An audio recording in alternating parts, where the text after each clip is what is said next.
The episode begins in a small Connecticut town where Diane is playing with her son Andrew in a park. She gets a call that distresses her as she doesn't want the caller to call her anymore. Andrew is busy singing to himself when the main character mentioned in the song, Mr. Chuckleteeth, peeps from behind the trees in the nearby woods. Andrew tries to bring Diane's attention to the person dressed as the character, but Diane is too busy sorting her own affairs. By the time she is done talking on the phone, she turns and sees Andrew gone. She tries calling out to him, but he doesn't respond.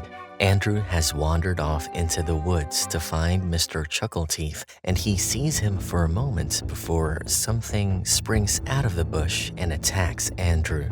When Andrew doesn't show up, the police start the search operation with Andrew's dad, Rick, who is also a cop. One of the police officers finds Andrew's body, and Rick is devastated to see his son's mutilated body. Soon, two FBI agents, Mulder and Scully, arrive to investigate the murder. The local police dismisses the murder speculation by asserting it to be an animal attack. However, Scully has her doubts and suspects the broken neck to be the work of a man, and the tears and bite marks might be post-mortem animal predation. Meanwhile, Mulder has an altogether different theory and attributes the boy's death to be the result of witchcraft. Mulder and Scully ask to see the body. Scully, also a doctor, rules that the boy was shaken to death by a man, and the lacerations are a work of an animal. Soon, a funeral is held for little Andrew, but Diane is unhappy as the funeral is being held without Andrew's body because the FBI refuses to release the body. Rick tries to talk to a fellow cop, Wentworth, about what is happening, and Wentworth discloses that the FBI suspects it to be a murder. He also gives Rick the murderer's profile that Scully created. In the meantime, Mulder decides to talk to the witnesses, one of them being the wife of Chief Strong, Anna, and her daughter Emily. They were there in the park when Andrew went missing. While Anna and Mulder are talking, Emily is watching TV when she suddenly calls out to her mom, points at the television character Mr. Chuckleteeth, and says he was in the forest. Rick decides to take matters into his own hands, and with the information he got from Wentworth, he searches the police database for any offenders and finds Melvin Peter, a registered sex offender who moved to the town last year but failed to register with the local police. He immediately runs out of the station in rage.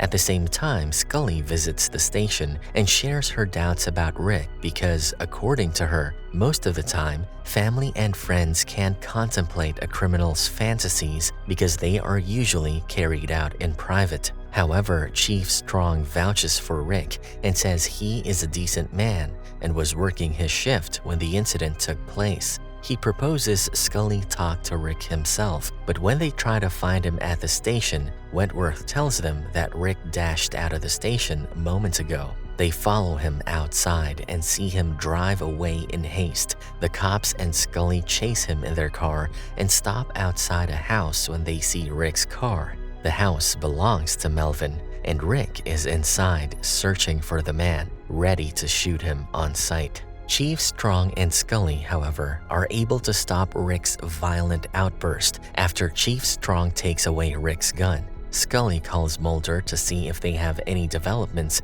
as Mulder is searching the forest for any evidence. As he walks around, he spots a black hound staring right at him. Mulder dares not to go closer to it and steps back after asking for Scully's location. The police get a search warrant, and while searching Melvin's house, they find Mr. Chuckleteeth's costume that Emily had seen in the woods. Everybody is convinced Melvin is the culprit, but Mulder stays adamant with his theories. He feels there is something more to it, as the case has been too perfect. Another incident shocks the small town when Chief Strong's daughter, Emily, is also killed in a similar fashion as Andrew. Anna reaches the spot and cries after finding her daughter is gone forever. She yells at her husband and blames him for her death. Mulder and Scully are examining the scene when Mulder spots the same white powder he found on Andrew's body, and after tasting it, he confirms it is salt. He further narrates that salt is used to create magic circles when casting spells or curses. He explains that in the 16th and 17th centuries, witches were said to conjure spirits called familiars, which usually took the form of animals. Mulder removes the leaves and finds a salt circle and graves and realizes that it is a Puritan graveyard. He believes Chief Strong is hiding something from them, and they go to confront him. Scully asks if he killed the two kids, and after mustering up the courage, the chief confesses to letting the devil into his soul. He admits to breaking a sacred commandment, but denies killing anybody. It turns out that the chief was having an affair with Diane, and even though she wanted to end it, he kept pushing her to continue seeing him. He starts crying because he thinks he is being punished for the sin he has committed. They are soon interrupted by a call, and they rush to the park. In the meantime, Melvin arrives near the park and finds a crowd and police cars parked near the woods. His car suddenly gets rammed by Rick's car, and Rick gets down to pull Melvin out of his car. Rick mercilessly beats Melvin, who claims he didn't kill anybody. Wentworth tries to stop Rick, but the people of the town take the law into their hands and start beating Melvin. The police unit soon arrives to settle the situation, and Mulder fires in the air to stop the chaos and warn the people of repercussions if they do not back off. But Rick is not done yet, and as soon as he sees everybody distracted, he pulls out his gun and shoots Melvin in his head, instantly killing him. Soon a trial is held, but Rick is not convicted after considering the circumstances and is released on bail. Outside the courtroom, Wentworth waits for Scully and Mulder and hands them the evidence in the form of photographs of Melvin performing at a birthday party 40 miles from town on the day Andrew died. He met with a client, and they also have video evidence of Melvin at the party with the timestamps. That night when Rick comes home, he confronts Diane about cheating on him and says he's leaving her, but she gets angry at the confrontation and says she is leaving him before walking out of the house. She leaves in her car and is driving really fast when she sees Andrew suddenly appear in the middle of the road, and she immediately turns to the side to avoid the collision. In the process, her car overturns, and when it finally stops, something approaches the car and growls.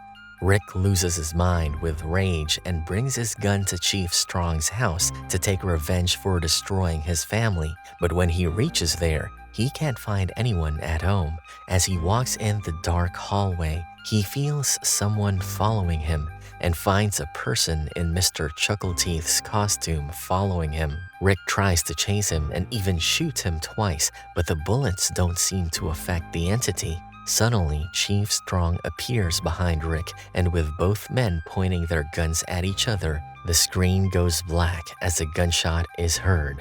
Scully and Mulder have their reason to meet Chief Strong, and when they reach his house, they see Rick dead, lying in a pool of blood at the entrance. Scully calls for backup while Mulder checks inside and finds the house empty. He also notices a book with instructions for summoning spirits and demons missing. Mulder suggests they visit the crime scene in the woods and, at the same time, elsewhere. Chief Strong is driving to Diane's house when he sees her car overturned on the side of the road.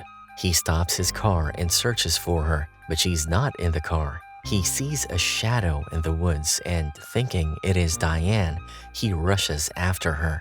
He continues to see the figure, but fails to notice Diane's body lying nearby. The figure leads him to the middle of the woods, where Mulder initially found the salt ring and sees the ring is now made up of numerous burning candles, with Anna standing in the middle of it, chanting a spell from the book.